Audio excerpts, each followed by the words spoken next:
Hello everyone, good morning. কেমন আছো তোমরা সবাই? আশা করছি তোমরা সবাই খুব ভালো আছো। আর আমি কেমন আছি সেই প্রসঙ্গে আমি পরে আসছি। তো আমার চ্যানেলের নতুন একটি ভিডিওতে তোমাদের সবাইকে জানাই অনেক অনেক ওয়েলকাম। এটা যে কী বারের ভ্লগ আমার সত্যি এখন মানে ভয়েস ওভার দেওয়ার সময় মনে পড়ছে না, সেই জন্য আমি দিনটা তোমাদেরকে বলতে পারলাম না।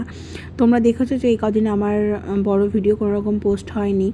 এমন নয় যে আমার ভিডিও শ্যুট করা হয়েছিল না, ভিডিও ক্লিপ আমি নিয়ে রেখেছিলাম, কিন্তু মানে এডিটিং করার মতো পরিস্থিতিতে ছিলাম না বলে এডিটিংটা করা হয়নি, আর কোনো রকম ব্লগ পোস্ট হয়নি। তো আজকে যেদিনকে আমি ভয়েস ওভারটা দিচ্ছি, আজকে হচ্ছে শনিবার, আর এখন যে ভয়েস ওভারটা আমি দিচ্ছি এখন হচ্ছে রাত 8টা মতো বাজে। তো এখন পরিস্থিতিটা একটু নর্মাল আছে, ঠিকঠাক আছে, সেই জন্যই আসলাম ভিডিও এডিট করতে। তো সবটা ডিটেলস তোমরা ব্লগে দেখতে পারবে। আর কেন আমি এই সমস্ত কথা বলছি সেটাও তোমরা নিশ্চয়ই বুঝতেই পেরেছো, মানে গোটা দেশ জুড়ে যেটা শুরু হয়েছে সেটা তোমরা সবাই জানো। তো এখন মানে শুরু হয়েছিল আর কি, এখন যখন আমি ভয়েস ওভারটা দিচ্ছি এখন সব কিছু একটু নর্মাল আছে। তো যাই হোক, তোমরা ভিডিওটা কন্টিনিউ করো, আশা করি তোমাদের ভালো লাগবে। তো যেদিনকের ভ্লগ এটা, সেদিন সকালবেলা আমি বানাচ্ছিলাম একটু লুচি আর আলুর দম। আমি নিরামিষ করেই বানাচ্ছি আলুর দমটা, আমার ওই আমিষ থেকে নিরামিষ আলুর দমই ভালো লাগে। তোমাদের দাদাভাই যেহেতু পরোটা টাইপের জিনিসটা বেশি ভালো খায়, মানে স্টাফিং পরোটাটা তোমাদের দাদাভাই খুব ভালো খায় বলে না আমার আর মানে ও যেহেতুগুলো ভালো খায়, ভালো আমার হাতে সব রান্নাই খায় সেটা কথা না, কথা হচ্ছে মানে বাড়িতে আসলে এটা হয় অনেক দিন পর যখন বাড়িতে আসে যেটা রান্না করেছি সেটাই ভালো খায়। তার মধ্যেও না সকালবেলা ব্রেকফাস্টে স্টাফিং পরোটাটা খুব পছন্দ করে। তো আজকে ভাবলাম যে না, পরোটা করবো না। একবার ভেবেছিলাম কি আলু সিদ্ধ করার সময় যে আলু সিদ্ধ করে আলুর পরোটা বানাবো, তারপর হঠাৎ কি মনে হলো, ভাবলাম যে না, আলুর পরোটা বানাবো না, আজকে একটু নিরামিষ আলুর দম করি, তার সাথে একটু ফুলকো ফুলকো লুচি করি, ভালো লাগবে খেতে। তো প্রথমে তো ওই আলুগুলো সিদ্ধ বসিয়েছিলাম আলুর পরোটা বানাবো বলে, তারপর পরে আবার তো ডিসিশান চেঞ্জ করে আলুর দম বানাচ্ছি।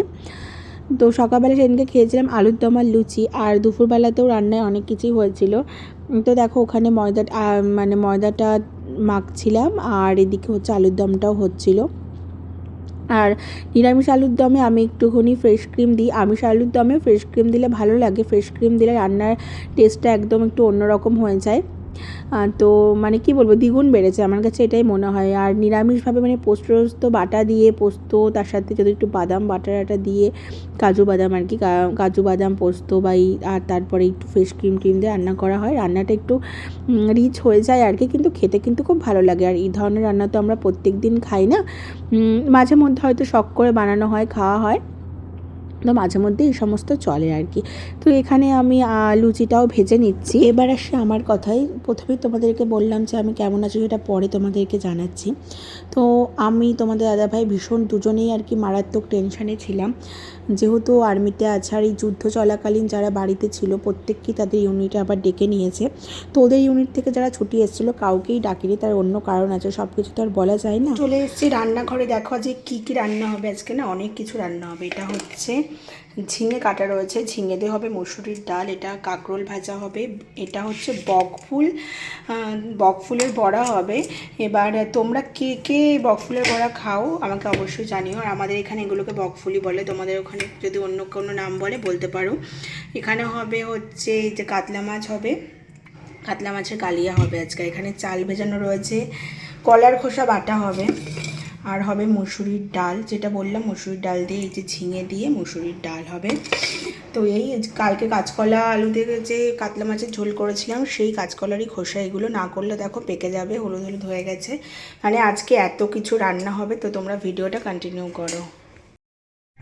তো মাঝখানে আর কোনো রকম ভিডিও ক্লিপ আমার নেওয়া হয়নি। এখানে দেখো আমি কাঁকরোল ভাজছি, আর আমার রান্না কিন্তু অনেকটাই এগিয়ে গেছে, তারাও তোমাদেরকে একে একে দেখাচ্ছি। এখানে হচ্ছে দেখো ডালটাকে সিদ্ধ করে রেখে দিয়েছি, আর এখানে হচ্ছে মাছের কালিয়া করেছি, আর এটা একটা মাছ ভাজা রেখেছি, এটা হচ্ছে চিচিঙ্গে ভাজা, এটা ছিল আগের দিনের ইঁচো, সেটা গরম করে রেখেছি। আর এটা হচ্ছে ডাল, এখন ডাল সম্বরটা দিয়ে দিয়েছি, আর বকফুলগুলো এখন রেখে দিয়েছি। আর এইটা হচ্ছে কলার খোসা ভাপাচ্ছি। বকফুলগুলো এখন রেখে দিয়েছি, করব না, কারণ বকফুল ভাজাটা আর কি মানে বড়াটা আর কি যখন গরম গরম ভাত খাবো তখনই ভাজবো, তখন খেতে ওটা ভালো লাগবে, সেই জন্যই। আর এখানে আমার সমস্ত রান্না কমপ্লিট হয়ে গেছে, সেটাই আমি তোমাদেরকে আরেকবার দেখাচ্ছিলাম। এই দেখো কলার খোসাটাকে বেটে ওখানে রেখে দিয়েছি। আর রান্নাঘর এখনও পরিষ্কার হয়নি, পরিষ্কার করব। বকফুল রেখে দিয়েছি এখানে, পরে ভাজবো, সেটাই বলছিলাম তোমাদেরকে। আর গ্যাসটা সব পরিষ্কার হয়নি, এখনও পরিষ্কার করব। এখানে বেসিনে কিছুটা বাসন রয়েছে, কিছুটা বাসন পরিষ্কার করেছি। এইভাবেই আর কি চলছে। তারপর তোমাদের সাথে আর পরে দেখা হবে। তো স্নান করে এখন চলে এসেছি, দুপুরে আমরা খাবারটা খাবো। তো এখানে দেখো বড়াগুলো ভেজে নিচ্ছি। তো ভাজতে ভাজতে কিছুটা বড়া তোমাদের দাদাভাইয়ের আমি খেয়ে ফেলেছিলাম, খুব টেস্টি লাগে। আর এখানে দেখো তোমাদের দাদাভাই এনেছে তাল শাঁস আর একটু দই মিষ্টি। বাড়ি থাকলে দই মিষ্টি মাঝে মধ্যেও আনে। আর তাল শাঁস যেহেতু বছরের ফল নতুন উঠেছে, সেই জন্য নিয়ে এসছে। তো তারপর আমরা দুপুরের খাওয়া দাওয়া কমপ্লিট করে নিয়েছিলাম।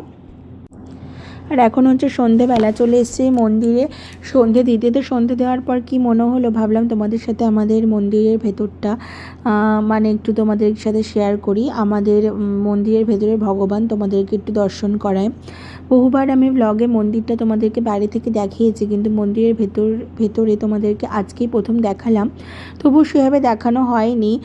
তো কোনো একদিন মানে পুজো করার পর তোমাদেরকে একটু ভিডিও ক্লিপ নিয়ে, মানে দুপুরবেলা পুজো দেওয়ার পর একটু ভিডিও ক্লিপ নিয়ে যদি তোমাদেরকে শেয়ার করতে পারি, অবশ্যই শেয়ার করবো। অ্যাকচুয়ালি যখন পুজো দেওয়া হয় তখন তো সেভাবে আর ক্যামেরা অন করে পুজো দেওয়া আমার মনে হয় না সেভাবে পুজো দেওয়াটা আসলেও পুজো দেওয়ার মধ্যে পড়ে।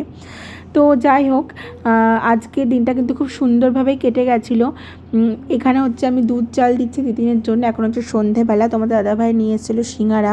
তো ব্লগটা আর বড় করলাম না, এখানেই শেষ করছি। সবাই ভালো থেকো, টাটা।